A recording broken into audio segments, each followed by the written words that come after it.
ഓം ശാന്തി. ഇന്ന് നമ്മളടുത്ത് ഒരു വിശേഷാത്മാവ് വന്നിട്ടുണ്ട്. കാരണം നമുക്ക് എല്ലാവർക്കും അറിയാം, പാലക്കാട്ടിൽ ബാബയുടെ ജ്ഞാനവിത്ത് വിതച്ചത് നമ്മുടെ വത്സല സിസ്റ്ററാണ്. അതിൻ്റെയാണ് വിത്തുകൾ ഇവിടെ സേവ ചെയ്തുകൊണ്ടിരിക്കുന്നത്. Sheeba sister, Sheeja sister, Venubai, Sheela sister, പിന്നെ ട്രിവേൻഡ്രമിലുള്ള മിനി സിസ്റ്റർ, ജിഷ സിസ്റ്റർ. അതൊക്കെ പറയുകയാണെങ്കിൽ കേരളത്തിലധികം കുട്ടികൾ ഇവരുടെ ജ്ഞാനത്തിൻ്റെ വിത്തിൻ്റെ ഫലമാണ്. അവർ ഇതിന് വലിയ വൃക്ഷമായിട്ടാണ്. ഇപ്പോൾ ബാബ പറയല്ലോ, ഗൃഹസ്ഥികളാണ്, പക്ഷെ ഗൃഹസ്ഥത്തിൽ ഇരുന്നു കൊണ്ട് കുടുംബം നോക്കിക്കൊണ്ട് താമര പുഷ്പം പോലെയായി ബാബയുടെ സേവ ചെയ്യുന്നത് അത്ര എളുപ്പമുള്ള കാര്യമല്ല. അപ്പോൾ ഗൃഹസ്ഥ ബാബ എപ്പോഴും ഇല്ല എക്സാമ്പിൾ ബാബ പറയും. അതുകൊണ്ട് അവർ നമുക്ക് കിട്ടിയ ഒരു ഗിഫ്റ്റുമാണ്. അതുകൊണ്ട് അവർ നമുക്ക് അവരെ, കാരണം ഇപ്പോൾ പാലക്കാടിൽ 50 വർഷത്തിൻ്റെ ഗോൾഡൻ ജൂബിലി ആഘോഷിക്കാൻ പോവുകയാണ്. പക്ഷേ ബാബ നമ്മളോട് എപ്പോഴും വരുന്നത് നിങ്ങൾ നിമിത്തം മാത്രമാണ്. ബാബയുടെ ഡയറക്ഷനും ബാബ പറഞ്ഞു ക്ഷേമത്ത് അനുസരിക്കാം. ക്ഷേമത്ത് എന്ത് പറയുന്നു അതനുസരിച്ചാൽ നമുക്കില്ലേ. ബാബ പറഞ്ഞു ഇത്ര സമയം നീ നോക്കി, ഇത്രയും അധ്വാനിച്ചു, പക്ഷെ ഇപ്പോൾ ഫ്രീ ആയിക്കോ. സിസ്റ്റർമാർ ബാബ എന്ത് പറഞ്ഞു, സിസ്റ്റർമാർക്ക് അത് ഹാൻഡ് ഓവർ ചെയ്തു. അങ്ങനെ ഇപ്പോഴും തൻ മൻ ധൻ സമയ സങ്കല്പ ശ്വാസമൊക്കെ ബാബയ്ക്കാണ്. എന്നാലോ അന്ന് ഇട്ട ആ വിത്തിന് പാലക്കാട്ടിൽ മാത്രമല്ല മുഴുവൻ കേരളത്തിലത് ഒരു വൃക്ഷമായി വളർന്നിരിക്കുകയാണ്. അതുകൊണ്ട് അവരെ അനുഭവം നമുക്ക് കേൾക്കാം. കാരണം ഞാനൊരു പ്രാവശ്യം മധുവനം പോയപ്പോൾ എനിക്ക് പരിചയമില്ല. പാലക്കാട് മാത്രം അറിയില്ല, പക്ഷെ എനിക്ക് പരിചയമില്ല. അപ്പോൾ ദാദി എന്നോട് ചോദിച്ചു, ദാദി പാലക്കാടത്തെ സിസ്റ്റർ എനിക്കറിയോ? ഞാൻ പറഞ്ഞു പാലക്കാട് അറിയാം, പക്ഷെ എനിക്കറിയില്ല. 2 മാസമായിട്ട് ആ കുട്ടിയുടെ ഒരു കത്ത് വന്നിട്ടില്ല എനിക്ക്. ദാദി എന്നോട് ചോദിച്ചു. ഞാൻ പറഞ്ഞു ദാദി ഞാൻ അന്വേഷിക്കാം, എനിക്കറിയില്ല അവിടെ ആരുള്ളതാണോ എന്താണോന്ന് എനിക്കറിയില്ല. 2 മാസമായിട്ട് കത്ത് വന്നില്ല, എന്തെങ്കിലും പ്രശ്നം ഉണ്ടോ എന്നോ അന്വേഷിക്കാം. അപ്പൊ അന്നും ആലോചിച്ച് നോക്ക്, 2 മാസമായിട്ട് കത്ത് പോയില്ലെങ്കിൽ ബാബ അന്വേഷിക്കുന്നു പറഞ്ഞല്ലോ. അപ്പൊ അതിന്റെ അർത്ഥം അങ്ങനെ യജ്ഞത്തിൽ സേവ ചെയ്ത് യജ്ഞത്തിന്റെ ഹൃദയത്തിലുള്ള ഒരു ആത്മാവാണ്. അപ്പോൾ നമുക്കറിയാം ബാബയുടെ ബ്ലെസ്സിങ്. ഇന്ന് ബാബ പറഞ്ഞല്ലോ ബ്ലെസ്സിങ്സ് മായവേരോ ഗൃഹസ്ഥികൾക്കാണല്ലോ കൂടുതലും മായവേര. പക്ഷെ എന്നാലും അതൊക്കെ അതിജീവിച്ച് ഇപ്പോഴും ഹെൽത്തി വെൽത്തി 2 ഉണ്ട്. ഹെൽത്ത് ഉണ്ട്, വെൽത്ത് ഉണ്ട്, ഹാപ്പിനെസ് ഉണ്ട്. 3 നമ്മുടെ ലൈഫിൽ അത് ആവശ്യമാണ്. ഇപ്പോൾ അതുകൊണ്ടാണ് അവർ ഈ ഒരു ഇതിൽ കൂടി സേവ് ചെയ്ത് ഒന്ന് കോഴിക്കോട് വരണമെന്നും നേരത്തെ. പക്ഷേ ഡ്രാമ അനുസരിച്ച് ആ മക്കളൊക്കെ ഇന്ന് മൈസൂർ മീറ്റിങ്ങിന് പോയി. പക്ഷെ എന്തായാലും നമുക്കിന്ന് അവരുടെ മുഖത്തിൽ തന്നെ അവരുടെ അനുഭവം കേൾക്കാം. വിരസിസ്റ്റർ ഓപ്ഷൻ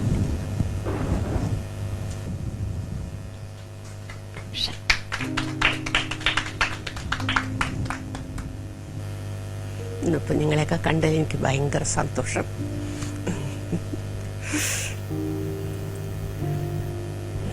1975 ജ്ഞാനത്തിൽ വന്നത്. മദ്രാസിൽ വലിയൊരു ഫെയർ ഉണ്ടായിരുന്നു. ആ സമയത്ത് ആ ഫെയറിൽ വെച്ചിട്ടാണ് ജന്മം കിട്ടിയത്. അത് ഫസ്റ്റ് ഇംപ്രഷൻ തന്നെ എനിക്ക് ഭയങ്കര ടച്ചായി. ഇത് സത്യമാണ്, ഇതാണ് സത്യം.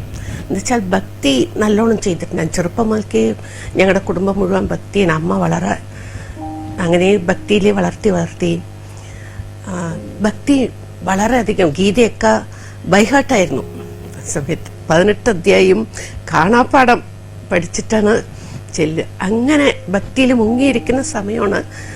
ഭർത്തൃഗൃഹത്തിൽ അതും എത്രയും ഭക്തി അവിടെയും ഉള്ളതുകൊണ്ട് എനിക്ക് ഭക്തിക്ക് തടസ്സം വന്നിട്ടില്ല. വളരെ ചെറുപ്പത്തിൽ തന്നെ വിവാഹം കഴിഞ്ഞു. അതും ഏതോ ഒരു നല്ല കാര്യത്തിനായിരിക്കാം. എല്ലാറ്റിലും നല്ലതുണ്ടെന്ന് പറയുമല്ലോ. അങ്ങനെ ഭക്തിയിൽ മുങ്ങിയിരിക്കുന്ന സമയത്ത് എനിക്ക് പല സംശയങ്ങളും വന്നിട്ടുണ്ട്. അപ്പോൾ പല കാര്യത്തിലും ഇത് ശരിയാണോ, ഇതെങ്ങനെ പറയണം. അപ്പോൾ ദേവി മഹാത്മ്യം, ഭാഗവതം, ഇതൊക്കെ വായിക്കും. അപ്പോഴൊക്കെ സംശയം. അത് പറഞ്ഞു തരാൻ ആരാ ഉള്ളത്? നമ്മുടെ സംശയങ്ങൾ നിവൃത്തി ഇല്ലല്ലോ. അങ്ങനെ ഇരിക്കുമ്പോഴാണ് എനിക്ക് ജ്ഞാനം കിട്ടിയപ്പോൾ ക്ലിയറായി, ബുദ്ധി ക്ലിയറായി. ഓ ഇതാണ് സത്യം എന്നുള്ളത് ആ സമയത്ത് തന്നെ മനസ്സിലുറച്ചു. ഇതാണ് എൻ്റെ വഴി എന്നുള്ളത്. അതിന് ബാബ എനിക്ക് നല്ലോണം സഹായിച്ചു. നല്ലോണം കുടുംബത്തിലെല്ലാവരും ജ്ഞാനത്തിൽ വന്നു. അതായത് അമ്മയും സിസ്റ്റേഴ്സ് എല്ലാവരും ജ്ഞാനത്തിൽ വന്നിട്ടുണ്ടായിരുന്നു. അമ്മ പിന്നീട് സറണ്ടർ ആകുക ചെയ്ത്. അച്ഛൻ ശരീരം വിട്ടപ്പോൾ അമ്മ സറണ്ടറായി ശാന്തിധാമിൽ, അതായത് ചെന്നൈയിൽ ശാന്തിധാമിൽ. അപ്പോൾ ആ സമയത്ത് 75 ദാദി വന്നിരുന്നു ചെന്നൈക്ക്. അപ്പം ഞാൻ ചെന്നൈയിലായിരുന്നു കേട്ടോ. ചെന്നൈക്ക് ദാദി വന്നിരുന്നു, പ്രകാശ്മണി ദാദി. അപ്പോൾ പ്രകാശ്മണി ദാദിയെ ഞാൻ ഫസ്റ്റ് കണ്ട ഉടനെ തന്നെ എനിക്ക് എന്തെന്നില്ലാത്തൊരു ഉള്ളിക്കൂടി ആ സ്നേഹവും എന്താ പറയാൻ വാക്കില്ല, അതുമാതിരി ഇതായിരുന്നു. അതേമാതിരി ദാദി എന്നെ അങ്ങനെ ഹഗ് ചെയ്തു. അതില് ഞാൻ ഈ ലോകത്തെ അല്ല, എവിടെയോ പോയി.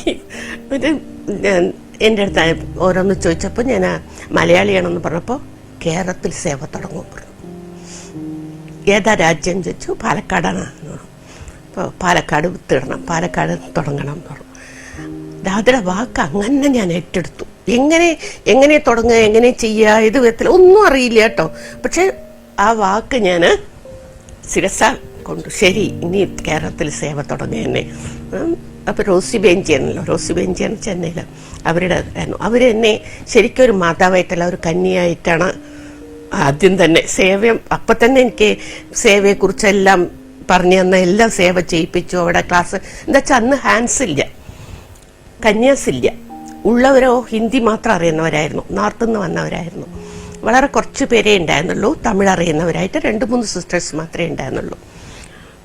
ബാക്കിയുള്ളവരൊക്കെ ഹിന്ദി മാത്രമേ അറിയുള്ളൂ. അപ്പോൾ തമിഴ് സേവ ചെയ്യാൻ ആരും ഉണ്ടായിരുന്നില്ല അവിടെ. അപ്പം നിറയെ അവിടെ ക്ലാസ്സസ് എടുക്കാനും എല്ലാം അവിടെ സേവ ചെയ്യാനൊക്കെ തുടങ്ങിയപ്പോൾ ബെഞ്ചി പറഞ്ഞു, ബെഞ്ചടുത്ത് ഞാൻ ചോദിച്ചു, ഞാൻ കേരളത്തിൽ പോയി സേവ തുടങ്ങാൻ പോവുകയാണ്. അപ്പോൾ ഓക്കെ എന്ന് പറഞ്ഞു. ബെഞ്ചിൻ്റെ സഹായത്തോടു കൂടിയിട്ട് ഞാൻ അപ്പോൾ ആരും കന്യാസിനൊന്നും അയക്കാനോ ആരും അവിടുന്ന് വരാൻ ആരും ഉണ്ടായിരുന്നില്ല സേവയ്ക്ക്. അപ്പോൾ പിന്നെ അമ്മയും ഒക്കെ ജ്ഞാനത്തിലുണ്ടല്ലോ, അവരെയൊക്കെ വരാൻ പറഞ്ഞു. ഞാൻ അവരൊക്കെ വന്നു. പിന്നെ ചെന്നൈയിൽ നിന്ന് 2 മലയാളി ബ്രദേഴ്സ് ഉണ്ടായിരുന്നു, ശ്രീനിവാസൻ ബ്രദർ, പിന്നെ ഒരു ബ്രദർ. ഇപ്പോൾ ബ്രദറില്ല, ശ്രീനിവാസൻ ബ്രദർ മാത്രമേ ഉള്ളൂ. ഇപ്പോൾ അവർ വന്നിരുന്നു. 21 ദിവസത്തെ എക്സിബിഷൻ അവിടെ വെച്ചു. അതിൽ തന്നെ കുറേ പേര് കോഴ്സിനൊക്കെ വന്നു. അങ്ങനെ ക്ലാസ് തുടങ്ങി ഞാൻ. അങ്ങനെ സേവ തുടങ്ങി. പക്ഷേ ആ സമയത്ത് എന്തായിരുന്നു വെച്ചാൽ ഭക്തിയാണ് കേരളത്തിൽ കൂടുതൽ. ഭക്തി കൂടുതലാണ്, ജ്ഞാനത്തിനെ കുറിച്ച് അത്ര ഇല്ല. മാത്രമല്ല പിന്നെ ധ്യാനം, അതായത് മെഡിറ്റേഷൻ ചെയ്ത പകുതി വെച്ച് നിർത്തിയ ഭ്രാന്തെടുക്കും. അത് ചെയ്യണമെങ്കിൽ അതൊന്നും നമുക്ക് കുടുംബത്തിലിരിക്കുന്നവർക്കൊന്നും പറ്റുന്നതല്ലാതെ അങ്ങനെ ഒരു വിചാരം എല്ലാവർക്കും. അതുകൊണ്ട് ധ്യാനം എന്ന് പറയുമ്പോൾ തന്നെ പേടിക്കും. ഈ ധ്യാനം ചെയ്താൽ എന്തെങ്കിലും സംഭവിക്കുമോ, എന്തെങ്കിലും ആയിക്കഴിഞ്ഞാൽ പിന്നെ എന്താ ചെയ്യുക, അത് കുടുംബത്തിലിരുന്ന് കൊണ്ടൊക്കെ പറ്റുമോ? അപ്പം ഞാൻ ഉദാഹരണം എൻ്റെ ജീവിതം തന്നെ പറഞ്ഞു. കുടുംബത്തിലിരുന്ന് കൊണ്ടാണ് ഞാനിത് നിങ്ങൾക്ക് പറഞ്ഞു തരുന്നത്. അപ്പോൾ അവർക്ക് എക്സാമ്പിൾ നമ്മൾ തന്നെ കാണിച്ചു കൊടുക്കുമ്പോൾ അവർക്ക് ഓക്കെ. അങ്ങനെ 76 പിന്നെ പാലക്കാട്ടിൽ നിന്ന് സ്റ്റുഡൻസിനെയും മധുബനിലേക്ക് കൊണ്ടുപോയി. ആദ്യം ഒരു 13 പേരുണ്ടായിരുന്നു. അന്ന് മധുബനിൽ പാണ്ഡവഭവനാണ്. അന്ന് ഈ ഓം ശാന്തി ഭവൻ കൂടി ഇല്ല കേട്ടോ, പാണ്ഡവഭവൻ മാത്രമേ ഉള്ളൂ. ആ പാണ്ഡവഭവനിൽ ചെറിയൊരു ഹാളാണ്, ഇത്രയേ ഉള്ളൂ ആ മെഡിറ്റേഷൻ ഹാൾ തന്നെ അന്നത്തെ. അത്രയും ചെറിയ ഹാളിലാണ് ബാബ്ദാദ വന്നിരുന്നത്. അന്ന് അത്രേ കുട്ടികൾ ഉണ്ടാവുള്ളൂ, മിലന് അത്രേ കുട്ടികൾ ഉണ്ടാവുള്ളൂ അന്ന് അത്രയും. അപ്പോൾ ബാബ്ദാദ വരുന്ന ഇതുമാതിരി സ്റ്റേജും കൂടി ഇല്ല, ചൂട്ടിൽ തന്നെയാണ് ഗതി. ബാബ്ദാദ വരുന്ന സമയത്ത് മുമ്പിൽ പോയിരിക്കും ഞാൻ. എന്താ വെച്ചാൽ ടീച്ചേഴ്സൊക്കെ മുമ്പിലിരിക്കാന്ന് പറയുമ്പോൾ ഞാൻ ഇങ്ങനെ ഇവിടെ തന്നെ ഇരിക്കും. അത്രയും അടുത്തിരുന്നിട്ടാണ് ബാബ്ദാദ മിലൻ ചെയ്തിരുന്നത് ആ സമയത്ത്. അപ്പോൾ പിന്നെ അന്ന് ഞങ്ങൾ നേരിട്ട് സംസാരിക്കുകയും ചെയ്യും. ബാബ്ദാദയുടെ അടുത്ത് ഞങ്ങൾ സംസാരിക്കുകയും ചെയ്യും. ജ്ഞാനത്തിൽ വന്നിട്ട് ഇത്രയായി, ഇതാണ് ഇപ്പോൾ സേവ ചെയ്യുന്നവർ. അപ്പോൾ എനിക്കൊരു സംശയം, എന്തുകൊണ്ട് എന്നെ കുടുംബത്തിലിരുത്തിക്കൊണ്ട് സേവ ചെയ്യിപ്പിച്ചത്? നേരത്തെ എനിക്ക് കിട്ടിയിട്ടുണ്ടെങ്കിൽ ഞാൻ വന്നിട്ടുണ്ടാവില്ല. പറഞ്ഞപ്പോൾ അല്ല, ഇത് വലിയ സേവയാണ്, ഇതാണ് വലിയ സേവ. 3 മക്കളുടെ മാതാവാണ് വിചാരിക്കേണ്ട, ജഗത് മാതാവാണ്. അന്ന് ഫസ്റ്റ് കിട്ടിയ എനിക്ക് വരദാനത്താണ് ജഗത് മാതാ എന്നുള്ള വരദാനം. പിന്നീട് അങ്ങോട്ട് നിറയെ വരദാൻ കിട്ടിയിട്ടുണ്ട്. ബാബടുന്ന് ഓരോ സമയത്ത് നേരിട്ട് തന്നെ വരദാൻ കിട്ടുക ചെയ്യുക, സ്പെഷ്യലായിട്ട് നമുക്ക് വരദാൻ തരും. അപ്പോൾ ആ ഇത് കേട്ട ഉടനെ തന്നെ എനിക്ക് അന്ന് മുതൽക്ക് ഞാൻ ഈ ലോകത്തിൽ എല്ലാവർക്കും മാതാവാണ് ഞാൻ എന്നുള്ള ഇതിലാണ് എല്ലാവരുടെ അടുത്തും പെരുമാറിയിരുന്നത്. അങ്ങനെ പാലക്കാട് സേവ ഹാൻസ് ഇല്ല, അപ്പോൾ ആരുമില്ല, ഒറ്റയ്ക്ക് തന്നെ എല്ലാവരുടെയും ക്ലാസ് എടുക്കാൻ പോകണം. ക്ലാസ്സസ് നിറയെ ഓരോ ഭാഗത്ത് പോയി ക്ലാസ്സസ് എടുക്കാൻ തുടങ്ങി. പിന്നെ സമയം ശരിയായിരുന്നു. കാലത്ത് നേരത്തെ ഇട്ട ബ്രഹ്മമുഹൂർത്തം മെഡിറ്റേഷൻ ചെയ്ത ഉടനെ തന്നെ വേഗം വേണ്ടത് കുട്ടികൾക്ക് വേണ്ടതൊക്കെ ആക്കി വെച്ച് എല്ലാം കഴിഞ്ഞ് അങ്ങനെ ക്ലാസ് എടുക്കാൻ തുടങ്ങി. പിന്നെ അവിടുന്ന് അങ്ങോട്ട് മാതാസ് ക്ലാസ്, പിന്നെ ഓരോരോടെ പോയി ക്ലാസ് എടുക്കല് എല്ലാം കഴിഞ്ഞ് വൈകുന്നേരത്ത് പിന്നെയും ക്ലാസ്, ഇവിടെ ക്ലാസ് ഉണ്ടല്ലോ. അങ്ങനെ റൊട്ടീനായിരുന്നു ക്ലാസ് എടുക്കുക, ബാബയെ യോഗ ചെയ്യുക തന്നെ ജീവിതം തന്നെ. ഇതാണ് ബന്ധൻ മുക്തം എന്ന് പറയുന്നത്. എന്താ വെച്ചാൽ നമ്മള് കുടുംബത്തിൽ ബന്ധനം വിചാരിച്ചാൽ നമുക്ക് ബന്ധനം തന്നെയാണ്. ബന്ധനമില്ല, നമ്മളിവിടെ കർമ്മണ സേവയാണ്. കുടുംബത്തിൽ നമ്മൾ കർമ്മ ചെയ്യണു, നമുക്ക് കർമ്മം ചെയ്യാൻ ബാബയെ ഏൽപ്പിച്ചതിന് നമ്മൾ ചെയ്യണു, അത്രയേ ഉള്ളൂ. ബന്ധനം ഒരിക്കലും നമ്മൾ വിചാരിക്കരുത്. അപ്പൊ ബന്ധനം എന്ന് വിചാരിക്കുമ്പോഴാണ് നമുക്ക് ബന്ധനമാവുന്നത്. ബന്ധൻ മുക്ത് വിചാരിച്ചു കഴിഞ്ഞാൽ ബാബ നമുക്ക് എല്ലാം ബാബ തന്നെ ചെയ്തു തരും, നമ്മളൊന്നുമില്ല. കരൺ കരാവനാരാണ് അല്ലേ? അപ്പൊ നമുക്ക് അതിന്റെ ഒരു ഇതും തോന്നില്ല. അങ്ങനെ സേവ ചെയ്ത് ഓരോ ഭാഗത്തും ഓരോ സ്ഥലത്തൊക്കെ സേവ ചെയ്യാൻ പോകുന്ന സമയത്ത് വളരെ കഷ്ടമാണ്. ചത്തല്ലൂര്, തിരുവാഴിയോട് അവിടെയൊക്കെ പോകുമ്പോൾ വെറും നാട്ടമ്പറ ഉള്ളിലോട്ട് ചത്തല്ലൂരൊക്കെ സർവീസ് ചെയ്യാൻ പോകുന്ന സമയത്ത് ബസ് പോവില്ല. അവിടെ പകുതി വഴിയിൽ തന്നെ ജീപ്പിലാണ് പോകേണ്ടത്. പിന്നെ ഒരു ജീപ്പൊക്കെ എടുത്ത് അവിടെ പോയാൽ ആ ജീപ്പും പകുതി വഴിയിൽ വെച്ച് നിർത്തണം. അവിടെ നിന്ന് അങ്ങോട്ട് പോകുമ്പോൾ പുഴ കടക്കണം. പുഴ കടന്നിട്ട് വേണം, ഇത്ര വെള്ളം ഉണ്ടാവും അപ്പോഴേ, അത് കടന്നിട്ട് വേണം പോവാൻ. പോയി അതിൻ്റെ ഉള്ളിൽ പോയാൽ ലൈറ്റില്ല. അവിടെ ലൈറ്റൊന്നും അന്ന് കുറേ സ്ഥലങ്ങളിൽ ലൈറ്റൊന്നും വന്നിട്ടുണ്ടായിരുന്നില്ല, ലൈറ്റില്ല, ഇരുട്ടാണ്. അവിടെ പോയി ക്ലാസ് എടുത്ത് രാത്രി അവിടെ താമസിച്ച് കാലത്ത് പുഴയിലൊക്കെ കുളിച്ച് എന്നിട്ടാണ് തിരിച്ചു വന്ന് ഇവിടെ പാലക്കാട് എത്തിയിട്ട് ക്ലാസ് എടുക്കുക. അങ്ങനെ ഓരോ സ്ഥലത്ത് ഉള്ളിലോട്ട് പോയി ക്ലാസ് എടുത്തിരുന്നു. അതേമാതിരി മധുബനിലേക്ക് ഓരോ വർഷവും 2 ഗ്രൂപ്പിനെയൊക്കെ ആയിട്ടാണ് കൊണ്ടുപോവുക. ഞാൻ നവംബറിൽ ഒരിക്കൽ പോവും, പിന്നെ മാർച്ചിൽ ഒരിക്കൽ. അങ്ങനെ എന്ന് വെച്ചാൽ റോസി ബെഞ്ചി എനിക്ക് ഫുള്ളായിട്ട് പെർമിഷൻ എല്ലാറ്റിലും. അങ്ങനെ മധുബനായിട്ട് എനിക്ക് ഭയങ്കര ദാദിമാരൊക്കെ ദാദി ആ സമയത്ത് ആ ദീദിയുടെ ദൃഷ്ടിയൊക്കെ കിട്ടിയ അങ്ങനെ നമ്മൾ ലോകത്തിനെ തന്നെ മറക്കും. അങ്ങനെയുള്ള ദൃഷ്ടിയാണ് ദീദിയുടെ ദൃഷ്ടി. ദാദിമാരും ദീദിമാരും ഒക്കെ നമുക്ക് വളരെ അത്രയും അടുപ്പമാണ്. ഇപ്പൊ കത്തിന്റെ കാര്യം പറഞ്ഞപ്പോഴാണ് പറഞ്ഞത്, എനിക്ക് ഇത്ര കത്തുകൾ ഇപ്പോഴും ഉണ്ട്.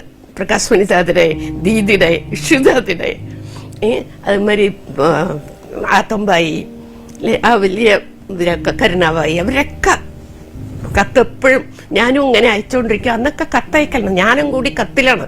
ഇന്നത്തെ മാതിരിയുള്ള സൗകര്യം ഇല്ലല്ലോ. അന്ന് കത്താണ് എല്ലാവർക്കും ജ്ഞാനം അയച്ചു കൊടുക്കുന്നതും കണക്ഷനിലുള്ളവർക്കൊക്കെ ജ്ഞാനം കൊടുക്കുന്നത് കത്തിലൂടെയാണ്. ഒരു ദിവസത്തിൽ എനിക്ക് 21-22 കത്തുകൾ എഴുതേണ്ടി വരും. ആദ്യം ഇത്രയും ഇൻലൻഡും കവറും വാങ്ങിച്ചു വെച്ചിട്ടേ ഉള്ളൂ ബാക്കിയുള്ള കാര്യം.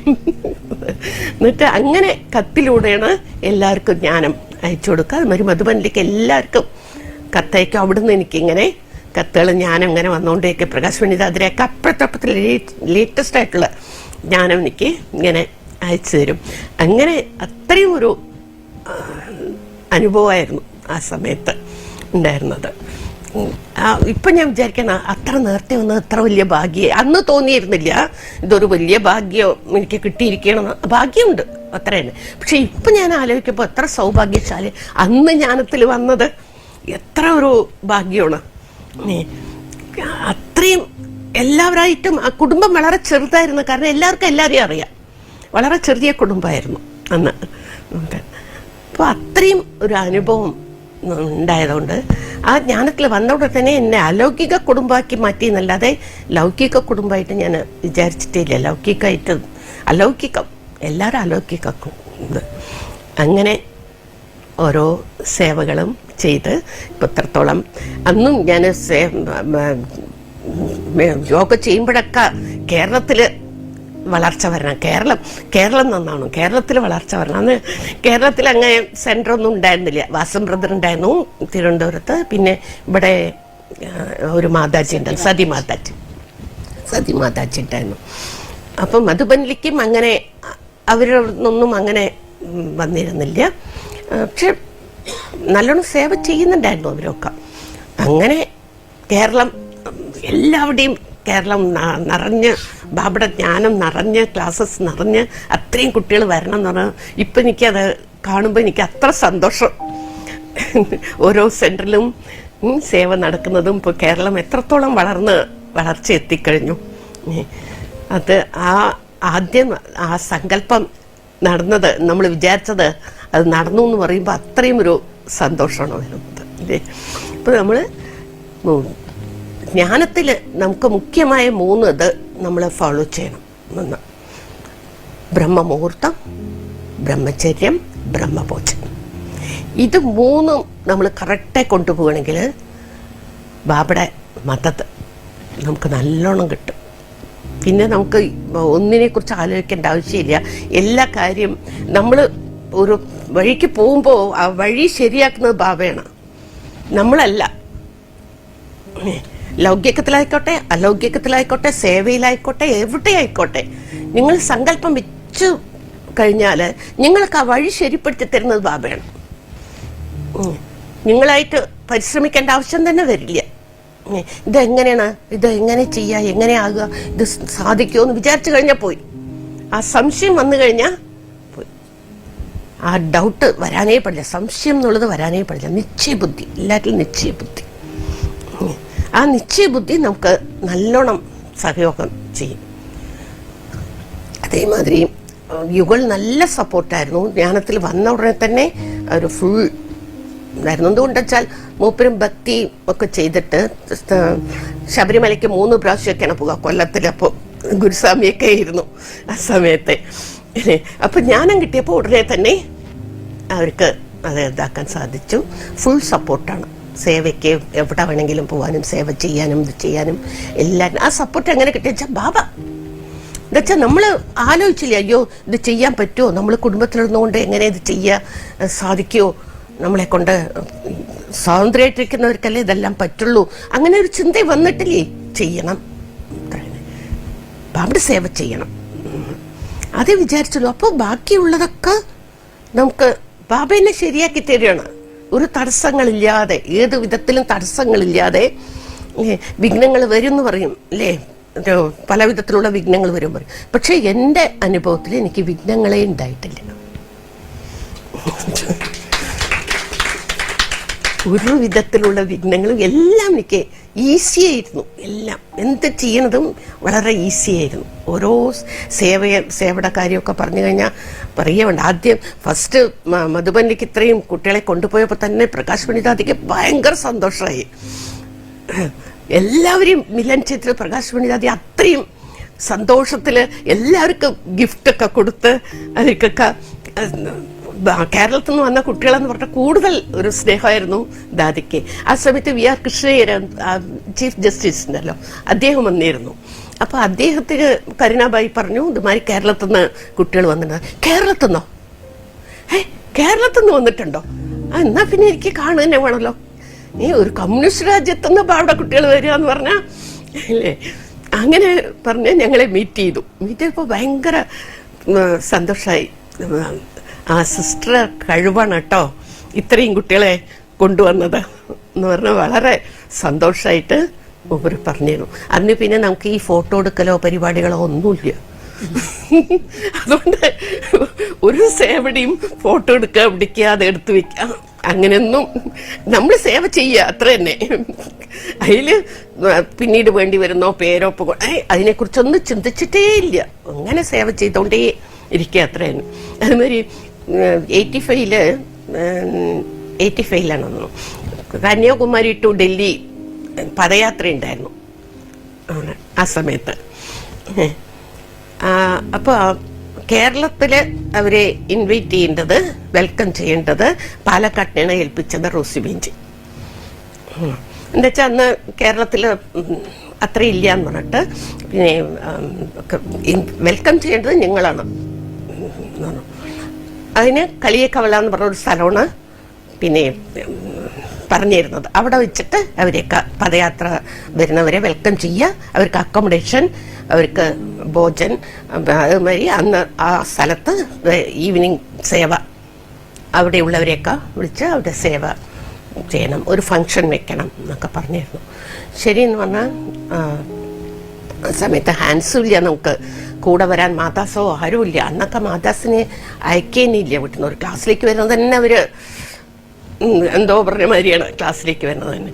അപ്പം സേവയ്ക്കൊന്നും ഇങ്ങനെ ദൂര സ്ഥലത്തേക്കൊന്നും അവരയക്കില്ല. ആരും ഉണ്ടായിരുന്നില്ല കൂടെ. 2-3 ബ്രദേഴ്സിന് അതിൽ വേണുബായി ഉണ്ടായിരുന്നു ആ സമയത്ത്.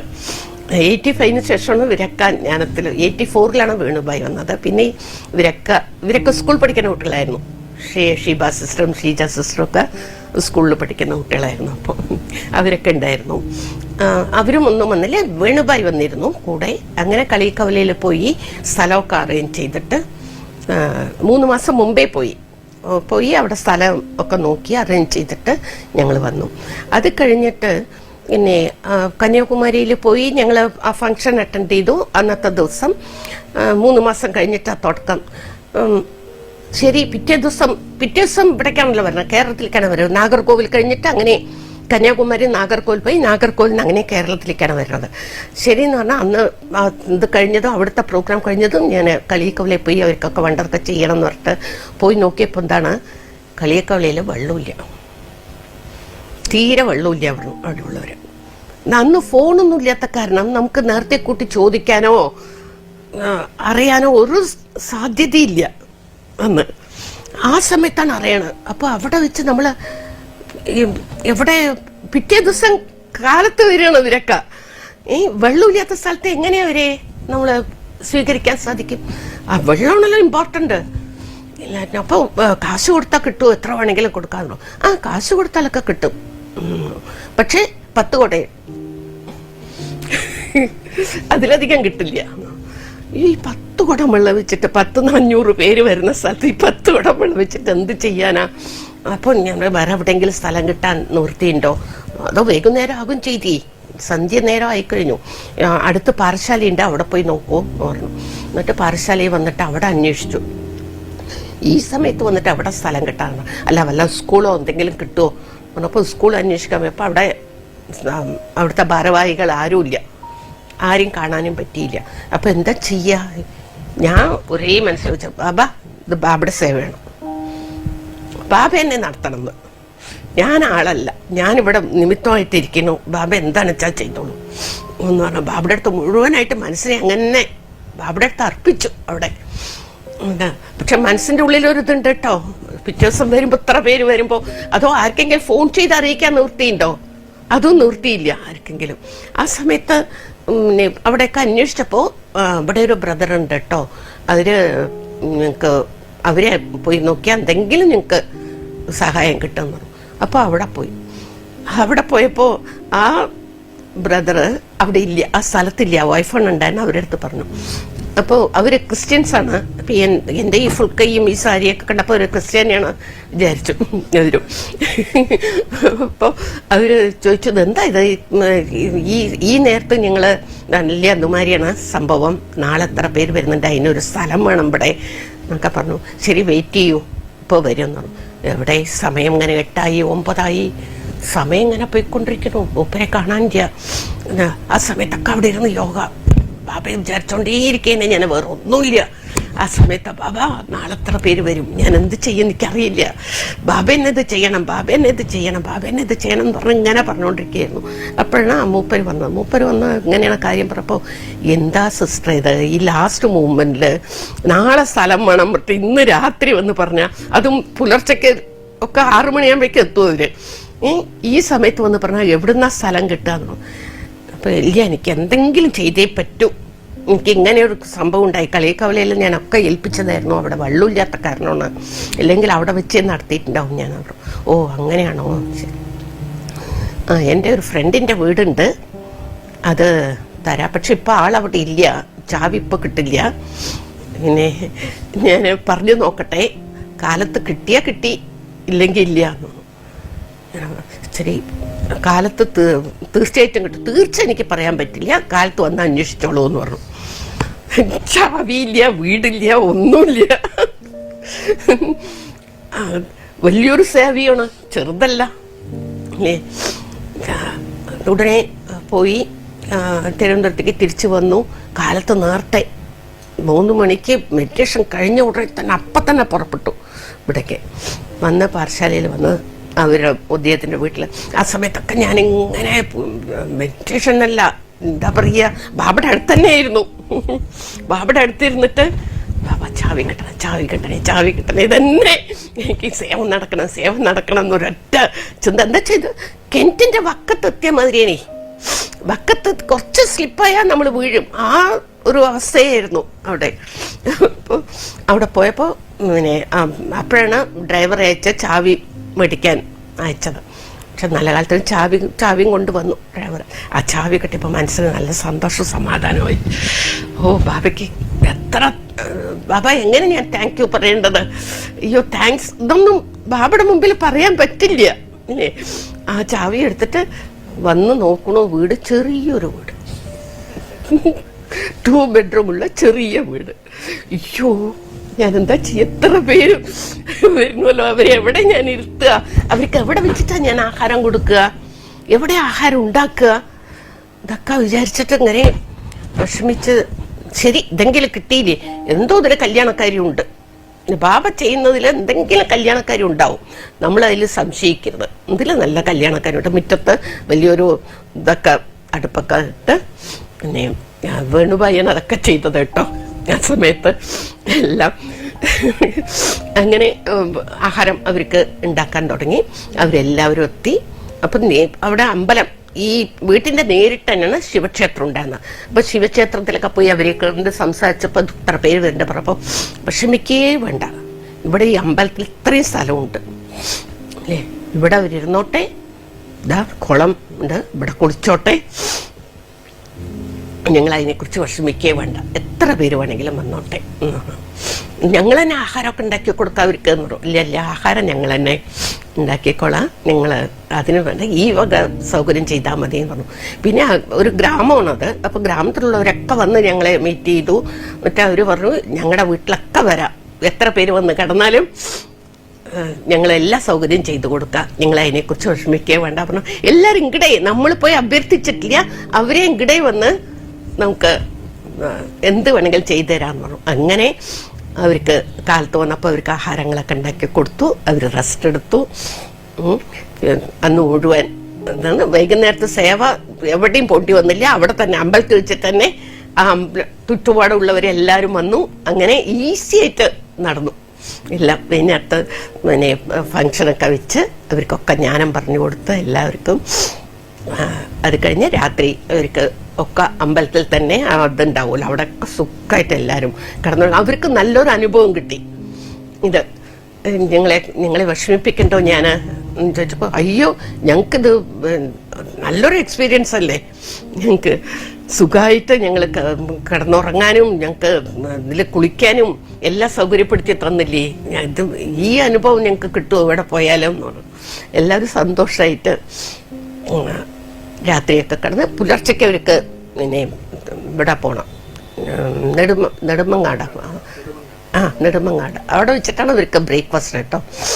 അത് കഴിഞ്ഞ് ട്രിവാൻഡ്രത്ത് പോകും. അപ്പോൾ കാലത്തപ്പം ഞാൻ എന്ത് ചെയ്തു, നിങ്ങൾ എന്തായാലും വാക്കിംഗ് അല്ലേ, നിങ്ങൾ നടക്കുകയല്ലേ, നിങ്ങൾക്ക് ഭയങ്കര ക്ഷീണമാവും, അതുകൊണ്ട് ആഹാരം കഴിച്ചിട്ട് പോയാൽ മതി എന്ന് പറഞ്ഞു. ഭയങ്കര സന്തോഷമായി അവർക്ക്.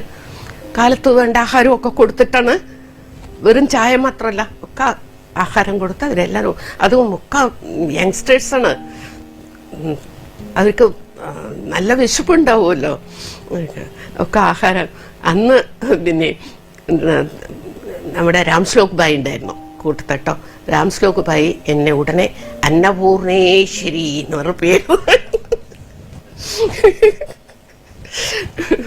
അന്ന് ആ നാമം എനിക്ക് കിട്ടതാണ്, അന്നപൂർണേശ്വരി. അതിനുശേഷം മധുബനിലെ എല്ലാ ബ്രദേഴ്സും എല്ലാവരും എന്നെ കണ്ട അന്നപൂർണേശ്വരി വന്നു പറയും. അങ്ങനെ അവര് പോയി. അവർക്ക് ആഹാരം കൊടുത്തത് വളരെ നന്നായി. എന്താ വെച്ചാൽ നെടുമങ്ങാട് എത്തിയിട്ട് അവരുടെ ബ്രേക്ക്ഫാസ്റ്റ് എത്തിയിട്ടുണ്ടെന്നില്ല, വളരെ വൈകിട്ടാണ് എത്തിയത്. പക്ഷെ അവർ ഹായായിരുന്നു, വയറ് നിറച്ചിട്ടാണല്ലോ അയച്ചിരിക്കുന്നത്. അതുകൊണ്ട് അവർക്ക് സമാധാനം. അതാണ് ബാബ എല്ലാം നേരത്തെ കൂട്ടി നമ്മളെ കൊണ്ട് ചെയ്യിപ്പിക്കുന്നത്, എല്ലാം എങ്ങനെയൊക്കെ വരും എന്നുള്ളത്. അപ്പോൾ ആ സേവ എനിക്ക് ജീവിതത്തിൽ മറക്കാൻ പറ്റാത്ത ഒരു സേവയാണ് അത്. അത്രത്തോളം മനസ്സിൽ ഇതായ സേവയാണ്. അതുമാതിരി നമുക്ക് ഓരോ സേവ എന്ന് പറയുമ്പോൾ തന്നെ ബാബയുടെ മുഴുവനായിട്ടുള്ള ഇത് നമുക്ക് ബാബയാണ് നടത്തണം. നമുക്ക് നന്നായിട്ട് അറിയാം. നമ്മൾ വെറുതെ ആളായിരിക്കണമെന്നല്ലോ ബാബയാണ് നടത്തുന്നത്. എനിക്ക് അങ്ങനെ നിറയെ അനുഭവങ്ങൾ ഉണ്ടായിട്ടുണ്ട് സേവയിൽ, നിറയെ അനുഭവങ്ങൾ പറയാൻ നമുക്ക് സമയം മതിയാവില്ല, അത്രേ ഉള്ളൂ. ഒരിക്കൽ നെഹ്റു യുവകേന്ദ്രയിൽ ആ സമയത്ത് 90s വിചാരിക്കണം ഞാൻ. ആ സമയത്ത് ഈ കൊറോണ മാതിരി തന്നെ ഒരു വലിയൊരു രോഗം ഉണ്ടായിരുന്നു, ഞങ്ങൾക്കൊക്കെ അറിയാൻ വിചാരിക്കണം, എയ്ഡ്സ്. അതൊരു ലോകം മുഴുവൻ ഭയപ്പെടുത്തിക്കൊണ്ടിരുന്ന രോഗമായിരുന്നു ആ സമയത്ത്. അതെല്ലാവർക്കും അതിനുശേഷം ഈ ഇഞ്ചക്ഷൻ ചെയ്താൽ വരും എന്ന് പറഞ്ഞിട്ട് അതിനുശേഷമാണ് ഈ ഡിസ്പോസ് ഇഞ്ചക്ഷനൊക്കെ വന്നത്. അതിനു മുമ്പൊക്കെ ഒരാൾക്കിട്ട് തന്നെ എല്ലാവർക്കും. പക്ഷെ ഇതിലൂടെ പകരണമെന്ന് പറഞ്ഞപ്പോഴാണ് അത് അവിടെ നിർത്തിയത്. അപ്പൊ ആ സമയത്ത് നെഹ്റു യുവകേന്ദ്രയിൽ ഇതിനെക്കുറിച്ച് സംസാരിക്കാൻ എന്നെ വിളിച്ചിരുന്നു, എയ്ഡ്സിനെ കുറിച്ച് സംസാരിക്കണം സിസ്റ്റർ ഞങ്ങള്. അപ്പൊ നമുക്കറിയാലോ ബാബയുടെ ജ്ഞാനം എല്ലാറ്റിൻ്റെ ഉള്ളിലും കടത്താൻ പറ്റുള്ളൂ നമുക്ക്. എയ്ഡ്സ് ഇല്ലാതിരിക്കാൻ എങ്ങനെ ഞങ്ങളുടെ ജീവിത രീതി കൊണ്ടുവരണം, ലൈഫ് സ്റ്റൈൽ കൊണ്ടുവരണം എന്നുള്ളത് ബാബയുടെ ജ്ഞാനം കിട്ടിക്കഴിഞ്ഞാൽ എയ്ഡ്സ് എല്ലാം ഒരു രോഗം വരില്ല. അപ്പോൾ അതിനെക്കുറിച്ച് ശരി വരാമെന്ന് പറഞ്ഞു. പക്ഷെ എനിക്ക് എയ്ഡ്സിന്റെ ഫുൾ ഫോം എന്താണെന്ന് അറിയില്ല.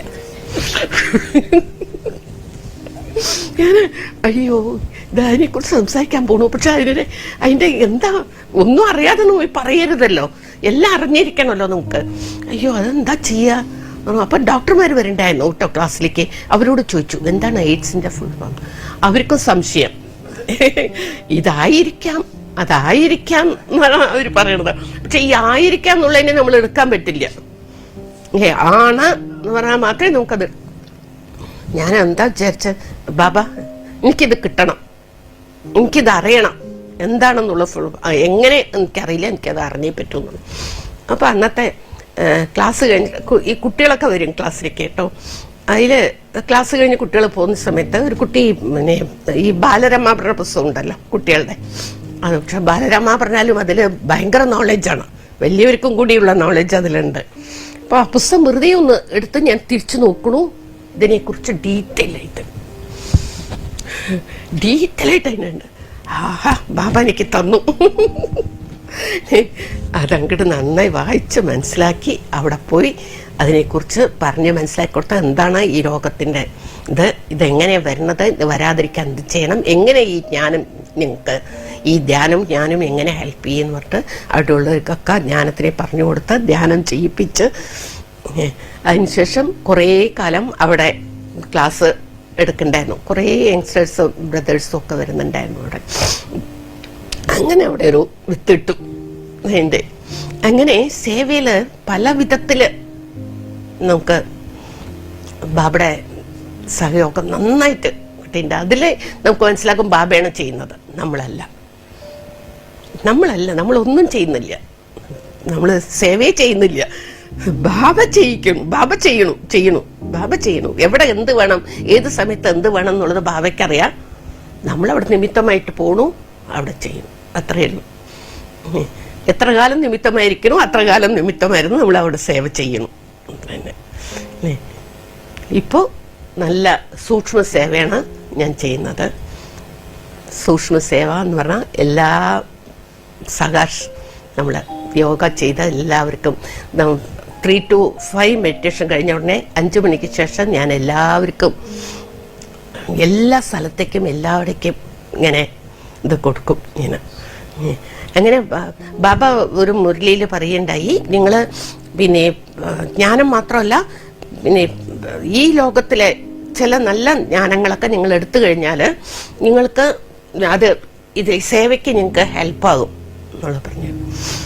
അപ്പോൾ അങ്ങനെ ഇരിക്കുന്ന സമയത്ത് എനിക്ക് ശരീരത്തിന് കുറച്ചൊരു ഇത് വന്നിട്ടുണ്ടായിരുന്നു, വാദത്തിൻ്റെ ശല്യമൊക്കെ ഉണ്ടായിരുന്നു. അപ്പോൾ അത് ഇതാകാൻ പല ചികിത്സ ചെയ്തിട്ട് എനിക്ക് അതിന് കുറച്ച്, പക്ഷെ ബാബയുടെ രഥമാണത്. ഇത് ബാബ കിടത്തില്ല എന്നുള്ള ഉറപ്പുണ്ട്. ഈ രഥം ബാബയുടെയാണ്. ഞാനിതിൽ ഇരിക്കണു, ഇത് ചെയ്യണു. പക്ഷെ ഈ രഥം സേവയ്ക്കുള്ളതാണ്. അതുകൊണ്ട് ഈ രഥത്തിനെ ബാബ കിടത്തില്ല. അങ്ങനെ ആ സമയത്താണ് ഞാൻ പിന്നെ ഇതൊക്കെ പഠിച്ചത്. റേക്കി ഗ്രാൻഡ് മാസ്റ്ററായിട്ട്, പ്രാണി ഹീലിങ്, അങ്ങനെ പല ഇതും പഠിച്ചു. അതിൻ്റെ ഇടയിൽ കൂടെ സൈക്കോളജിക്കായിട്ട് പഠിക്കുമ്പോൾ നമുക്ക് ഈ ജ്ഞാനത്തിലൂടെ ഈ വരുന്നവരൊക്കെ ഉണ്ടല്ലോ, ഒക്കെ ഡിപ്രഷനായിട്ടും ടെൻഷനായിട്ടവരാണ് നമ്മുടെ അടുത്ത് വരുന്നതൊക്കെ. അപ്പോൾ അവർക്കൊക്കെ നമ്മൾ ഇത് പറഞ്ഞ് മനസ്സിലാക്കി കൊടുക്കാൻ സാധിക്കും. അവരെ അതിൽ നിന്ന് നമുക്ക് പുറത്ത് കൊണ്ടുവരാൻ സാധിക്കും. ജ്ഞാനത്തിലൂടെ ഇതും കലർത്തിയിട്ട് അങ്ങോട്ട് പറയുമ്പോൾ ഇത് അറിയും മുമ്പേ ഞാൻ അങ്ങനെ ചെയ്തിരുന്നു. പാലക്കാട് സേവ ചെയ്യുന്ന സമയത്ത് ഡോക്ടേഴ്സ് പ്രോഗ്രാം ഉണ്ടായിരുന്നു. 92 അല്ല 88 ഡൽഹി ടു മധുബൻ വരെ ഒരു ഡോക്ടേഴ്സ് ഗ്രൂപ്പ് വരുന്നുണ്ടായിരുന്നു. ഒരു പാലക്കാട് വന്നിരുന്നു. പാലക്കാട് സേവ വളരെ ഗംഭീരമായിട്ട് നടത്തി. IMA ഹാളിൽ, പിന്നെ ടൗൺ ഹാളിൽ പബ്ലിക് പ്രോഗ്രാം, പിന്നെ അട്ടപ്പാടിയിൽ പിന്നെ മെഡിക്കൽ ക്യാമ്പൊക്കെ നടത്തി. അവിടെയും സേവ ചെയ്തിരുന്നു. അവിടുന്ന് 2 പേർക്ക് ഹാർട്ടിൽ പ്രോബ്ലം ആയിട്ട് അത്രയ്ക്ക് സീരിയസ് ആയിരുന്നു. അവരെ ഡോക്ടർമാർ നോക്കിയിട്ട് ഇപ്പം തന്നെ അവരെ പിന്നെ ഹോസ്പിറ്റലിൽ കൊണ്ടുപോകണം. പാലക്കാട് ഹോസ്പിറ്റലിൽ കൊണ്ടുവന്ന് അവരെ അപ്പം തന്നെ ഓപ്പറേഷൻ ചെയ്ത് 2 പേര് രക്ഷപ്പെട്ടു. പിറ്റേ ദിവസം പേപ്പറിൽ വന്ന് പിന്നെ ഇതുമാതിരി അട്ടപ്പാടിയിലെ ബ്രഹ്മകുമാരി സേവ ചെയ്ത് 2 ജീവനെ രക്ഷിച്ചു എന്ന് പേപ്പറിൽ വലുതായിട്ട് വന്നിരുന്നു. ഇതൊക്കെ നമ്മൾ കൊടുക്കാതെ തന്നെ അത് അപ്പം അവരെന്നെ പബ്ലിഷ് ചെയ്യണത്. നമ്മളൊരു മെസ്സേജ് ഒന്നും കൊടുത്തിട്ടില്ല, അവരായിട്ട് തന്നെ. അങ്ങനെ ആ വിധത്തിൽ ഒരു ഇത് നടന്നു. അങ്ങനെ ആ ഡോക്ടേഴ്സ് പ്രോഗ്രാം കഴിഞ്ഞ ശേഷം കുറച്ച് ഡോക്ടർമാരൊക്കെ ജ്ഞാനത്തിലേക്ക് വരാൻ തുടങ്ങി. അതിലൊരു സൈക്കോട്രിസ്റ്റ് ഉണ്ടായിരുന്നു. അദ്ദേഹം വരുന്ന പേഷ്യൻസിനെയൊക്കെ അങ്ങോട്ട് അയക്കുകയാണ് ചെയ്യുക. നിങ്ങൾക്ക് മരുന്നിൻ്റെ ആവശ്യമൊന്നുമില്ല, അവിടെ പോവും, അവിടെ പോയി ജ്ഞാനം കേൾക്കും, നിങ്ങൾക്ക് ശരിയായിക്കോളും എന്ന് പറഞ്ഞിട്ട് ഇങ്ങനെ ഓരോരുത്തരെ അയക്കുന്നുണ്ടായിരുന്നു. അങ്ങനെ അവരുടെ ജീവിതത്തിലെ ഓരോ അനുഭവങ്ങൾ അവർക്ക് ശരിക്ക് ഭയങ്കര ഡിപ്രഷനും ഭയങ്കര ഇതും, ചിലർക്ക് ഭയം, എല്ലാറ്റിനും ഭയം. അങ്ങനെ ഓരോരുത്തർ അവരെ എങ്ങനെ ശരിപ്പെടുത്തിയെടുക്കാൻ നമുക്ക് തോന്നും. അയ്യോ, ഇവരെങ്ങനെ നമ്മൾ ശരിപ്പെടുത്തിയെടുക്കാൻ പറ്റുക? ഇവരെ ശരി ബാബയല്ലേ അയച്ചിരിക്കണം, ബാബ ശരിയാക്കിക്കോളും. പറഞ്ഞാൽ അവർക്ക് ആ ജ്ഞാനം പറഞ്ഞു. അവർക്ക് ആദ്യം അവരുടെ സങ്കടങ്ങളൊക്കെ നമ്മൾ കേൾക്കുക, എല്ലാം കേട്ടിട്ട് അതിൻ്റെ ഇതിനെ നമ്മൾ റെമഡി പറഞ്ഞ് മനസ്സിലാക്കി, പിന്നെ അവർക്ക് ജ്ഞാനം കൊടുത്ത് മെഡിറ്റേഷനൊക്കെ പറഞ്ഞു കൊടുത്ത് ഇതാകുമ്പോഴേക്കും 1 മാസം കൊണ്ട് അവർ ആ രോഗത്തുനിന്ന് പുറത്ത് വന്നളയും. അങ്ങനെ കുറേ പേരെ ഇതാക്കിയിട്ടുണ്ടായിരുന്നു. അത് വലിയൊരു സർവീസായിരുന്നു. അങ്ങനെ ഓരോ വിധത്തിലും പല വിധത്തിലുള്ള അങ്ങനെ സേവ നിറയെ ചെയ്തിരുന്നു. ബാബ ചെയ്തിരുന്നു എന്ന് പറയില്ല, ചെയ്യിപ്പിച്ചിരുന്നു ബാബ. അങ്ങനെ ഓരോ കാര്യത്തിലും അതുമാതിരി സെൽഫ് നമ്മുടെ ജീവിതത്തിലും അതിൻ്റെയൊക്കെ നമുക്ക് നേരത്തെ കൂട്ടി ഇൻഡ്യൂഷൻ, ഓരോ കാര്യങ്ങളും നമുക്ക് ഇൻഡ്യൂഷൻ കിട്ടുന്നതായിരുന്നു. ഇന്നത് വരാൻ പോകുന്നു, ഇന്നത് നടക്കാൻ പോകുന്നു എന്നുള്ളത് നേരത്തെ കൂട്ടി തന്നെ നമുക്ക് ആ യോഗയിലും മനസ്സിലാക്കാൻ സാധിച്ചിരുന്നു. അതിൽ ഇമ്പോർട്ടൻ്റ് ആയിട്ടൊന്ന് ഞാൻ പറയണമെങ്കിൽ, കുറേ കാര്യങ്ങളുണ്ട്. അതിൽ ഇമ്പോർട്ടൻ്റ് ആയിട്ടൊന്ന് പറയണമെങ്കിൽ, എൻ്റെ അച്ഛൻ സുഖമില്ലാതെ കിടക്കണ്ടായിരുന്നു, ലൗകിക് അച്ഛൻ. ചെന്നൈയിലാണ്, ഞാൻ ഇരിക്കുന്നത് പാലക്കാട്. അപ്പോൾ കുറേ കിടക്കുന്നുണ്ടായിരുന്നു. ഞാൻ ഇടയ്ക്കിടയ്ക്ക് പോയി നോക്കിയിട്ട് വരും. അവിടെയും വീട്ടിൽ ഗീതാ പാഠശാലയുണ്ട്. അവിടെയും പോയി ഞാൻ ക്ലാസ്സൊക്കെ എടുത്ത് അച്ഛൻ്റെ അടുത്തൊക്കെ ഇരുന്ന് അച്ഛൻ ആദ്യം ജ്ഞാനത്തിൽ വരണ്ടായിരുന്നില്ല. ഞങ്ങളെല്ലാവരും വന്നിരുന്നു, അച്ഛൻ മാത്രം ജ്ഞാനത്തിൽ വന്നിട്ടുണ്ടായിരുന്നില്ല. ആ സമയത്ത് ബാബ്ദാദ അടുത്ത് ചോദിച്ചിട്ടുണ്ടായിരുന്നു ഞാൻ, ലൗകിക അച്ഛൻ ജ്ഞാനത്തിൽ വന്നിട്ടില്ലല്ലോ എന്ന് പറഞ്ഞപ്പോൾ ബാബ്ദാദ തീർച്ചയായിട്ടും വരും, തീർച്ചയായിട്ടും വരും, വരാതിരിക്കില്ല, ബാബയുടെ അടുത്ത് വരാതെ എവിടെ പോകണമെന്ന് പറഞ്ഞു. അതേമാതിരി തന്നെ അവസാനം ബാബയുടെ അടുത്ത് ഫുൾ സറണ്ടറായി. ഫുൾ ആ കിടപ്പും കൂടി ആ ബാബയുടെ ലൈറ്റ് വെച്ചിട്ട് അതും നോക്കിക്കൊണ്ടേ ഇങ്ങനെ കിടന്നുകൊണ്ടേ യോഗ ചെയ്തുകൊണ്ടേയിരിക്കും. അങ്ങനത്തെ അവസ്ഥയായിരുന്നു അച്ഛന്.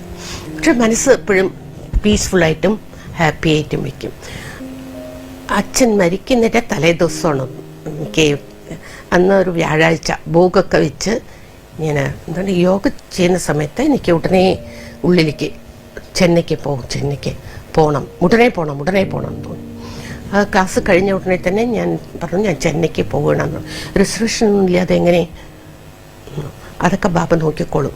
എന്നിട്ട് ഉടനെ തന്നെ 9:30 ട്രെയിന്, ക്ലാസ് കഴിഞ്ഞ ഉടനെ തന്നെ ഉടനെ പാക്ക് ചെയ്ത് പോയി. അവിടെ പോന്നു. TTR റെഡിയായിട്ട് എനിക്ക് നല്ലോണം കിടന്നിട്ട് തന്നെ പോയത്. എൻ്റെ കൂടെ ഷീല സിസ്റ്ററും വന്നിരുന്നു. ഞങ്ങൾ രണ്ടുപേരും കൂടിയിട്ടാണ് പോയത്. പോയി അവിടെ കാലത്ത് അവിടെ എത്തി. വാതിൽ തുറന്നതും അമ്മ എന്താ പെട്ടെന്ന് വന്നത്, ബാബ അയച്ചു വന്നു എന്ന് പറഞ്ഞു. അച്ഛൻ കിടക്കുന്നുണ്ടായിരുന്നു. അവിടെ അച്ഛൻ്റെ റൂമിലേക്ക് പോയി. ആരുമില്ല, മക്കളൊക്കെ അവിടെയാണ്, ചെന്നൈയിലാണ് കേട്ടോ എല്ലാവരും. ഞാൻ മാത്രമേ പാലക്കാടുള്ളൂ, ബാക്കിയുള്ളവരൊക്കെ ചെന്നൈയിൽ തന്നെയാണ്. പക്ഷെ അവരാരും അവിടെ ഇല്ല. അവരെല്ലാവരും ദീപാവലി ടൈം ആയതുകൊണ്ട് ഓരോരുത്തർ ഓരോ സ്ഥലത്തേക്ക് പോയി. അവിടെ ആരും ഉണ്ടായിരുന്നില്ല, അമ്മ മാത്രമേ ഉണ്ടായിരുന്നുള്ളൂ. ഞാൻ ചെന്നു, അച്ഛൻ്റെ അടുത്ത് പോയിരുന്നു. പിന്നെ ഇല്ല കുഴപ്പമൊന്നുമില്ലല്ലോ അച്ഛനാന്ന് വിചാരിച്ചു. ഞാൻ ഇതായിട്ടിരിക്കണ്ടല്ലോ, കുറച്ച് ദിവസമായിട്ട് കണ്ണും അടച്ചിങ്ങനെ കിടക്കണ്ടായിരുന്നു. ആരെയും നോക്കണ്ടായിരുന്നില്ല, സംസാരിക്കണ്ടായിരുന്നില്ല. ജ്യൂസ് മാതിരി എന്തെങ്കിലും ആഹാരം കഴിച്ചിട്ട് അങ്ങനെ കിടക്കുകയായിരുന്നു. അപ്പം ഡോക്ടർ പറഞ്ഞിരുന്നു തലേദിവസം, അമ്മ പറഞ്ഞു ഡോക്ടർ തലേദിവസം പറഞ്ഞു പിന്നെ പേടിക്കാനൊന്നുമില്ല, അതുകൊണ്ടാണ് അവരൊക്കെ പോയത്, വിഷമിക്കാനൊന്നുമില്ല എന്ന് പറഞ്ഞു. അപ്പോൾ ബാബ എന്നെ അയക്കണമെന്നുണ്ടെങ്കിൽ റീസൺ ഉണ്ട്, കാരണമുണ്ട്, അല്ലാതെ ബാബ എന്നെ അയക്കില്ല പറഞ്ഞു. ഞാൻ മനസ്സിൽ വിചാരിച്ചു, പക്ഷെ പറയാൻ പോയില്ല.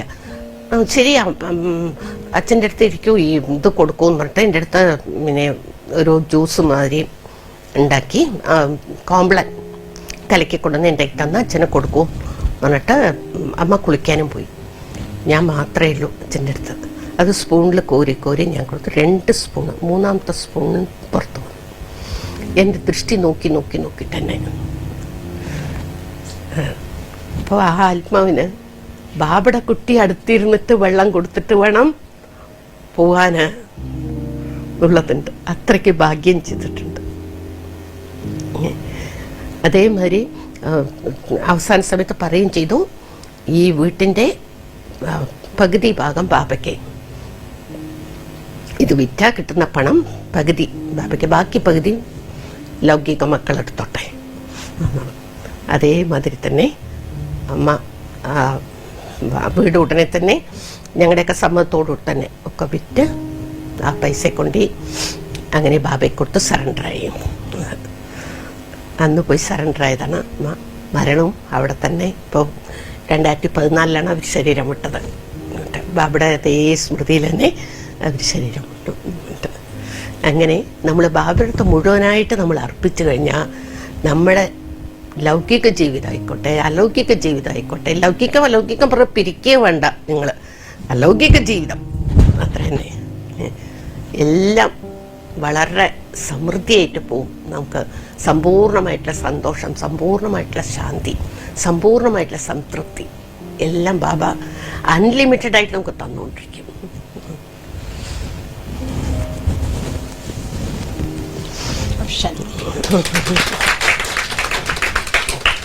75 മക്കളൊക്കെ കൊച്ചു മക്കളാണ്. 75 കൊച്ചു മക്കളായിരുന്നു. ഇവരെ ഒരു പെൺകുട്ടി 2 ആൺമക്കളാണ്. ഇപ്പോൾ അവരൊക്കെ വലുതായി ഒക്കെ ഇതായി. പക്ഷെ ആ സമയത്തൊന്ന് ആലോചിച്ച് നോക്കും. സർവീസ്, 3 മക്കളെ സ്കൂളിലേക്ക് അയക്കണം, 3 മക്കൾക്ക് ആഹാരം ഉണ്ടാക്കി കൊടുക്കണം, ഭർത്താവിന് ജോലിക്ക് അയക്കണം. എന്നിട്ടും ആ സമയത്ത് ഇത്ര സേവ് ചെയ്ത്, അതുകൊണ്ട് ഇപ്പോൾ ബാബ ഫ്രീ ആക്കി. മനസ്സ സേവ ചെയ്താൽ മതി. എന്നാലും ഇപ്പോൾ കൂടി ചെന്നൈയിലേക്ക് പോയി അവിടെ ആവുന്നത്ര എല്ലാ സേവകളും ശരീരം കൊണ്ട്, മനസ്സുകൊണ്ട്, ധന കൊണ്ടും ഇപ്പോഴും ബാബയ്ക്ക് എല്ലാ തരത്തിലുള്ള സഹായം. അതുകൊണ്ട് ബാബ കൂടി, അതല്ലേ ബാബ പറയാം, സമർപ്പണം. കുടുംബം എന്ന് പറയുന്നത് നമ്മൾ വിചാരിക്കും കുടുംബം കഴിഞ്ഞിട്ട് വേറെയാണ്. പക്ഷേ അതല്ല. കുടുംബ പിന്നെ ആദ്യ ബാബ, അപ്പോൾ അതുകൊണ്ട് ബാബ എല്ലാതും തരും, എല്ലാ വഴികളും. പക്ഷെ നമ്മളങ്ങനെയല്ല. നമ്മളെന്താ ചെയ്യുക? ആദ്യം കുടുംബം നോക്കാം, മക്കളെ നോക്കാം, അവരെ നോക്കാം, പിന്നെയാണ് ബാക്കി. പക്ഷേ ബാബ ഗൃഹസ്ഥികളെ പഠിപ്പിച്ചത്, ആദ്യം പഠിപ്പിച്ചത് ഇതാ. ഗൃഹസ്ഥ ഉപേക്ഷിച്ചിട്ടും ഇല്ല, മക്കളെ നോക്കുന്നുണ്ട്, ഭർത്താവിന് എന്ത് വേണം അതൊക്കെ ചെയ്യുന്നുണ്ട്, മക്കളെ പഠിപ്പിക്കുന്നുണ്ട്. പിന്നെ സാധാരണ പഠിപ്പിക്കുന്നില്ല, മക്കളൊക്കെ നല്ല പഠിച്ചിട്ട് അവരൊക്കെ വിദേശത്തിലാണ് ഇന്ന്. നമ്മളൊക്കെ എന്താ ചെയ്യാം, മതി ഇത് എന്ന് പറഞ്ഞിട്ട് മക്കളെ. പക്ഷെ അങ്ങനെയല്ല, നന്നായിട്ട് എല്ലാവരും നന്നായിട്ട് പഠിപ്പിച്ചു, അവരവരുടെ കാലിൽ നിർത്തി കൊടുത്തു, എന്ത് വേണം അതൊക്കെ ചെയ്ത് റെസ്പോൺസിബിലിറ്റി അതിനൊന്നും മാറിയിട്ടില്ല. പക്ഷെ ബാബയുടെ സേവ അങ്ങനെ ചെയ്തു. അതുകൊണ്ട് ബാബയുടെ മക്കൾക്കും അതിൽ കുറച്ച് ഷെയറിങ് അല്ലെ, മക്കൾ ഇന്ന് വളരെ ഹാപ്പി ആയിട്ട്. അപ്പം അത് അച്ഛൻ്റെ അമ്മയുടെ ഒരു ശിവബാബിനെ കിട്ട ബ്ലെസ്സിങ് ആണ്. അതുപോലെ നമ്മളൊക്കെ ആയിക്കഴിഞ്ഞാൽ ബാബ പറയുന്നുണ്ടല്ലോ, അഭിനഹിത്തൊക്കെ അഭിനഹീന, അത് നമ്മൾ ഉടനെ തന്നെ എടുക്കണം. ഇപ്പോഴില്ലെങ്കിൽ എപ്പോഴും ആ കുടുംബമൊക്കെ ഇതാവട്ടെ, കുട്ടികളൊക്കെ വലുതാവട്ടെ, എന്നിട്ട് ഞാൻ സേവ ചെയ്യാൻ പറഞ്ഞാൽ അത് നടക്കാൻ പോകുന്നില്ല. ഇപ്പോൾ ഈ നിമിഷം നമ്മൾ അതിലേക്ക് ഇറങ്ങിക്കഴിഞ്ഞാൽ ബാബ നിറയെ കുറ്റങ്ങളൊക്കെ കേൾക്കേണ്ടി വന്നിട്ടുണ്ട് കുടുംബക്കാരുടെ നിന്നൊക്കെ. കുട്ടികളുടെ പഠിപ്പ് ശ്രദ്ധിക്കുന്നില്ല, അതില്ല, ഇങ്ങനെ ആകുമ്പോൾ നേരത്തെ സന്യാസിയാകല്ലേ വേണ്ടു, ഇതൊക്കെ ഇപ്പോൾ വേണോ സന്യാസിയാകല് എന്നൊക്കെ പറഞ്ഞ് കുറേ കുട്ടികളുടെ പഠിപ്പൊക്കെ പാഴായി, അവരുടെ ജീവിതം പാഴായി എന്നൊക്കെ പറഞ്ഞുകൊണ്ടിരുന്നു. പക്ഷെ അവരുടെ കണ്ണിൻ്റെ മുമ്പിൽ തന്നെ കുട്ടികളൊക്കെ വളരെ നല്ല നിലയിലെത്തി. അവരുടെ കുട്ടികളെക്കാട്ടിലും നല്ല, അങ്ങനെ പറയാൻ പാടില്ല, എങ്കിലും ഞാൻ പറയണം ബാബ ചെയ്യിച്ചു എന്ന് പറയണം ഞാൻ. നല്ല നിലയിലൊക്കെ ഇരിക്കുന്ന കാണുമ്പോൾ അവർക്ക് ഇപ്പോൾ ആരാണോ നമ്മുടെ അടുത്ത് ഇങ്ങനെ പറഞ്ഞിരുന്നത് അവരെന്നെ അവരെ കാണാൻ പോകുന്ന സമയത്ത്, ഓ നിങ്ങളൊക്കെ ഞങ്ങളുടെ വീട്ടിൽ വന്ന് ചോദിക്കല്ലോ, ഞങ്ങൾ ഭാഗ്യം ചെയ്തിട്ടുണ്ട് കേട്ടോ എന്ന് പറയുന്ന വിധത്തിലായി മാറി ഇവര്. ബാബ പറയാറുണ്ടല്ലോ, ഇന്ന് നിങ്ങളെ അപമാനം ചെയ്താലും നാളെ അവര് ബഹുമാനം തരും. നമ്മൾ രണ്ടും സമമായിട്ടെടുക്കുക. അവർ പറയണു പറയോ, ഇവരൊക്കെ അങ്ങനെ പറയണമല്ലോ, മറ്റുള്ളവർ പറയുമ്പോൾ ഞാൻ എങ്ങനെയാണ് ഇത് ചെയ്യുക അല്ലേ? നാട്ടുകാരെയും വീട്ടുകാരെയും ഒക്കെ ആലോചിച്ചിട്ടുണ്ടെങ്കിൽ നമുക്ക് ബാബയുടെ സേവ ചെയ്യാൻ സാധിക്കില്ല. അവരത് പറയും, ഇവരത് പറയും, അവര് സമ്മതിക്കില്ല. ആരുടെ സമ്മതം വേണം നമുക്ക്? ആരുടെ ആത്മാവ് തനിയാണ് അല്ലേ? തനിയെ വന്നു, തനിയെ പോന്നു, ആത്മാവ് ഇവിടെ തനിയെ ജീവിതം നയിക്കുന്നു, ഈ ശരീരത്തിൽ നിന്നുകൊണ്ട് കർമ്മങ്ങൾ ചെയ്യുന്നു, അത്രയേ ഉള്ളൂ. അപ്പൊ നമുക്ക് ആരുടെ സമ്മതം ആവശ്യമില്ല. ബാബ പറയണു, നമ്മൾ ചെയ്യണു, അത്ര തന്നെ. അപ്പൊ ബാബ എല്ലാം നമുക്ക് ചെയ്തു തരും. മാതാസ്ക റെഡിയല്ലേ?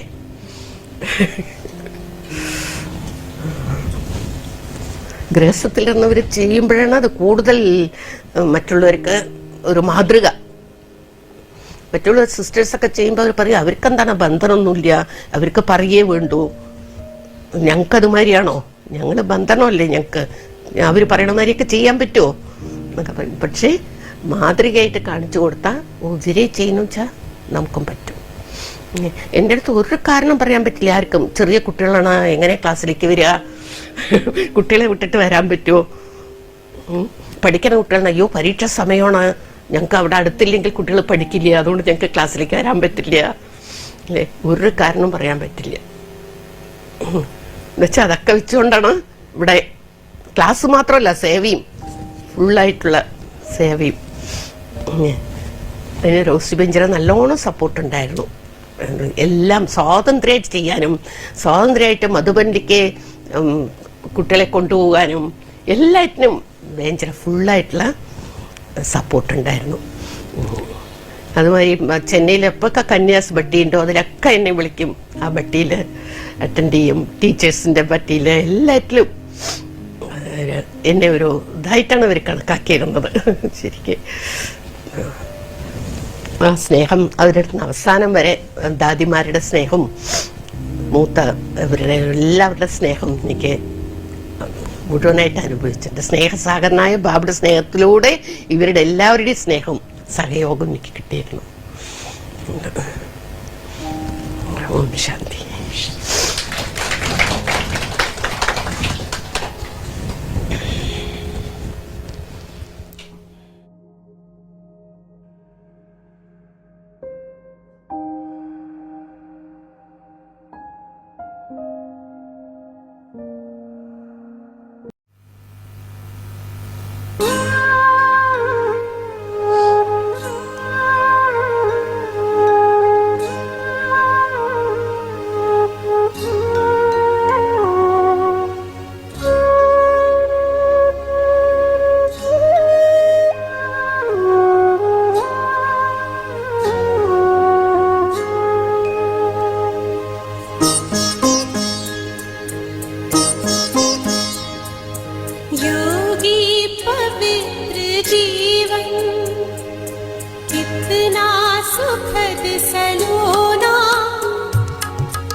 കണ്ട